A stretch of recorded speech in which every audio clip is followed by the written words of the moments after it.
Hello everyone, welcome back to Believers IAS Academy, Bangalore. This is the topic of the day.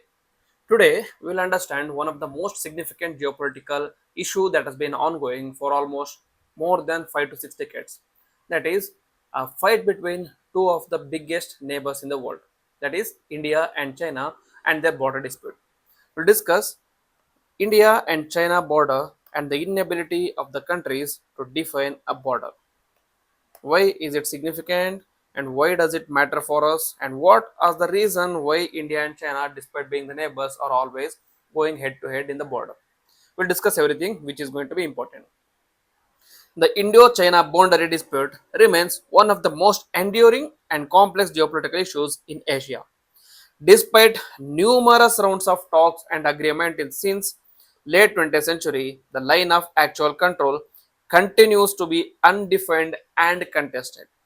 This ambiguity has led to repeated face-offs and crises, undermining trust and stability in the bilateral relations. Before we go into the evolution, before we go into the issues, let us have a idea about the Indo-China border. Which of the states that share the border with China? One is Jammu and Kashmir and Ladakh, Himachal Pradesh, Uttarakhand, Sikkim, Arunachal Pradesh. These are the 5 states that share border with China. And what are the issues? The border is demarcated into 3 borders. One is the western side, and the least controversial is Himachal Pradesh Uttarakhand side, and finally the eastern side, which includes Sikkim and Arunachal Pradesh. The western side is Ladakh range and Jammu and Kashmir, and border is about 2,150 kilometers, which separates Jammu and Kashmir from Xinjiang province of China. And this is the most contested and one of the most controversial border of India and China. Normally, this particular part has been already occupied by China, and this is considered as Chinese occupied Pakistan, Kashmir. Okay, COK, Chinese occupied Kashmir, or as China called it as Aksai Chin. Okay, and this part, Himachal Pradesh and Uttarakhand, this border is completely demarcated and there is no issue with respect to this. This is around 625 kilometer boundary along Himachal Pradesh and Uttarakhand. And this one, that is Sikkim. The Doklam tri-junction between Bhutan, India, China was one of the most contested issue between China and India in the recent years. And after this, eastern side, around 1,140 kilometers of disputed boundary along the Arunachal Pradesh. India claims Arunachal Pradesh to be their own, and China claims complete Arunachal Pradesh to be Chinese. Okay, so major disputed territories are China claims part of Arunachal Pradesh and Aksai Chin on Ladakh border. Okay, so total boundary is around 4,050 kilometers with China, and the disputed border adds up to 3,290 kilometers. So this is the dispute. We'll discuss why the dispute arises, why it is still there. Okay, so first is early efforts towards the peace. We'll discuss from 1988 and 1991. Political flux, that is Rajiv Gandhi's 1988 visit to Beijing began a thaw in the ties. Political instability in India prevented follow-up efforts. Okay, let us discuss it from before 1988. What is this 1961 year signifies? It is the year of Indo-China War. Indo-China War. So the president of India was Nehru, Jawaharlal Nehru, and China was Chai En-lai. Okay, Chao En-lai. Okay, so there are 2 important issues between China and India. One was the asylum given to Dalai Lama. Asylum given to Dalai Lama. Who was Dalai Lama? He is the religious head of Tibetan Buddhism. Religious head and political head of Tibet as well. When China occupied Tibet, he fled. He, along with many of the Tibetans, fled to India. India gave them asylum not out of political favor but as a religious or a social or a humanitarian concern. Okay, which was not taken lightly or not taken in good way by China. China's demand one was return Dalai Lama because we have to trial him. And second one was we have certain issues with respect to India and China borders because there are different borders right up. One is Ramsey McDonald border and Johnson border.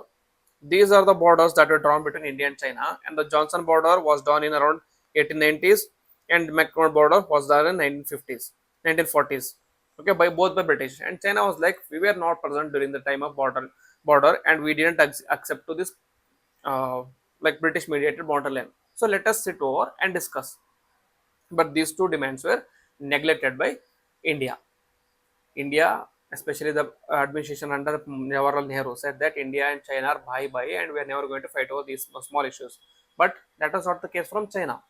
China, in the lead up to 1962 war, between 1950 to 1960, it started developing Indo-China, like it started developing infrastructure along the border. It started building highways, it started building checkpoints, everything around this border. So all the indicators were there. That indications were there that China is going to attack and try to reclaim the border, and it were ignored by India and especially the Nehru-led government. Okay, so the thing that was most feared had happened. That is, China start declared war on India. As a result, more than around 1,40,000 square kilometers of land was taken in the first invasion in the northern east, and 30 lakh square kilometers was taken away in Arunachal Pradesh. Okay, India was humiliated in this particular war. As a result, most of the border were taken out. Most of the border nations are still under the control of China. However, Arunachal Pradesh was retreated. Okay, so post this, there were complete stagnation of diplomacy between India and China until 1988 and 1991 between Rajiv Gandhi time. So in 1988, visit to Beijing began a thawing ties. So he became the first president after Nehru to visit China. Political instability in India prevented a follow-up effort. What was the political instability in India? The subsequent Rajiv Gandhi death, Indo-Sinhala or Indo-Tamil Sri Lankan crisis, and also the coalition era. So because of this, we are not able to focus on our external because our internal ties itself were broken. And then comes 1990 to 1993 era, renewed the dialogue. There was a joint working group which held 6 rounds of talk between 1988 to 1993. Reopening of consulates such as Mumbai and Shanghai in 1992 was a good step in this regard. Border trade resumed after 30 years. Sharad Pawar's 1992 Beijing visit enhanced defense exchanges. So there were growth in Indo-China issues, or Indo-China, so not issues, Indo-China relations. Then 1993, Border Peace and Tranquility Agreement, which was one of the major agreement between India and China. It was signed during PV Narasimha Rao's Beijing visit, recognized LAC as the working boundary at the present. According to this LAC, Aksai Chin, was the under part of China. Even now, Aksai Chin is a part of China. So key provisions were no use of force, mutual respect for LAC, joint checks in disputed sectors, and reduction of troops on principle of mutual and equal security. Okay, they decided that there will be no more use of force, meaning you are not going to use weapons. No more weapons. Okay, no more arms. That is, no more guns, no more like bombs, etc., etc. This was decided on Border and Peace and Tranquility Agreement, that is BPTA 1993. Then, so this is the evolution: Rajiv Gandhi, Narasimha Swamy government and Border Peace Agreement, and now we are here map section for center and like we'll discuss. Next was the strengthening confidence building, that is 1996 agreement. When it agreement was happened during Jiang Zemin's India visit, who was the president of China who visited India. A expanded military confidence building measures, that is CBMs, confidence building measures in military. Both sides agreed to limit military forces and heavy weaponry near LAC, avoid large scale exercises near the border, exchange maps of their respective LAC perceptions. So the strengthening the relations were strengthening here. Next came stumbling block. There was no common definition of LAC. The maps are exchanged. Obviously, India had a different perception and China had a different perception.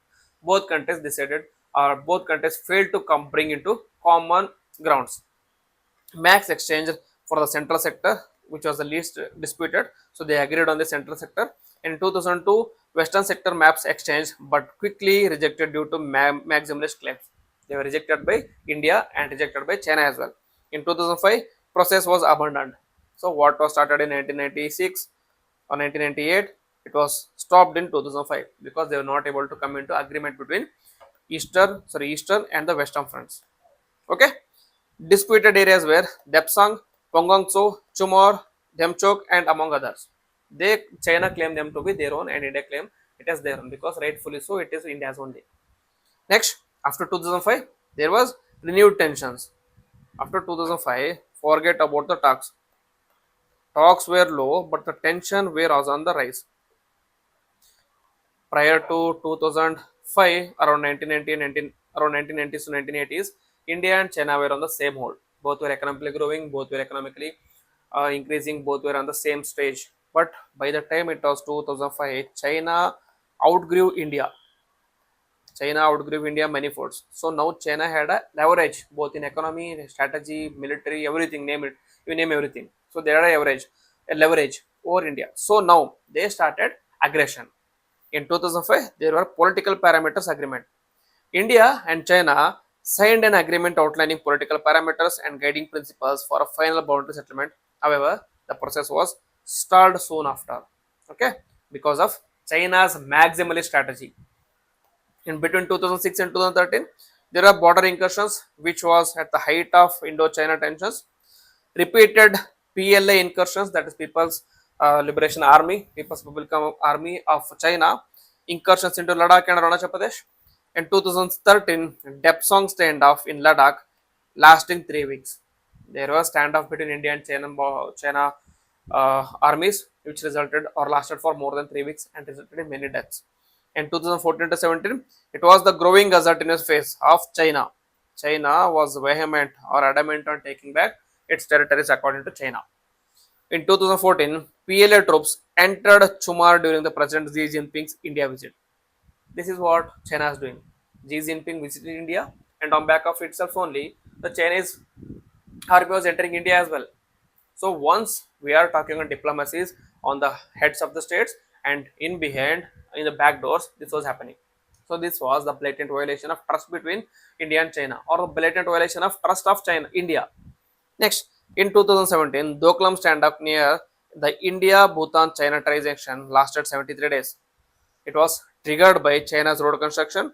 India intervened to protect Bhutan's territorial integrity because, according to Treaty of Peace and Friendship between India and Bhutan, Treaty of Peace and Friendship between whom? Between India and Bhutan. India will protect Bhutan from any external aggression. So there was an external aggression from Chinese side. So India had to step in to protect Bhutan as part of the treaty. So India stepped in, and India decided that you are threatening the sovereignty of Bhutan. So step back. China was like, no, we are not going to step back. So there was an incursion which lasted for more than 73 hours. And then there was the recent and the most violent in recent years was Galwan Valley clashes. The worst violence since 1967 war. 20 Indian soldiers were killed, several Chinese casualties. Official figures are undisclosed. Many say that more than 60 Chinese soldiers were killed and more than 60 70 soldiers of Indian side were killed. Unofficials. But officially only 20 Indian soldiers and Chinese casualties. Violated 1993-1996 agreement against the use of force, triggered massive military buildup along the LAC, especially in the eastern Ladakh. That is during the in the Pangong So and Damsong and Horse Range. Okay, so the 1993 and 1996 specifically said that there should not be any use of force. I told you that is why I put a star mark there. They said that there should not be any weapons. There should not be use of any guns. There should not be use of any bombs. So what they decided to do, they started using sticks. They started using rocks. So with the help of rocks and sticks, they started fighting between both the nations. As a result, it led to more than deaths of 100 people. This was the most violent clashes in the recent years. Next, 2020 to 23. Prolonged standoff. Multiple rounds of Corps commander level talks achieved. Partial disengagement in Pongokso and Galwan, but Depsong and Demchok remain unresolved.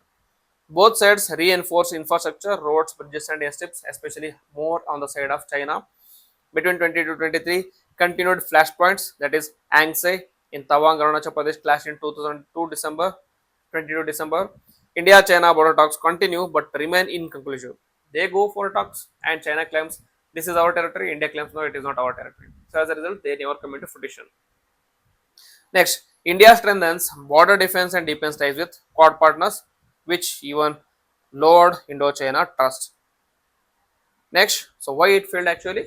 So this is what the stand is, and it currently, because of USA's tariffs of 50% and USA's assertion on China, India and China relations are moving closer to each other. So we can hope, please, best thing we can do is we can hope that India and China come into conclusion or bring a certain solution to this border disputes and focus on other aspects such as trade, economy, where we have lots of avenues, lots of opportunities for both the countries. So we can end this border dispute and focus on larger areas.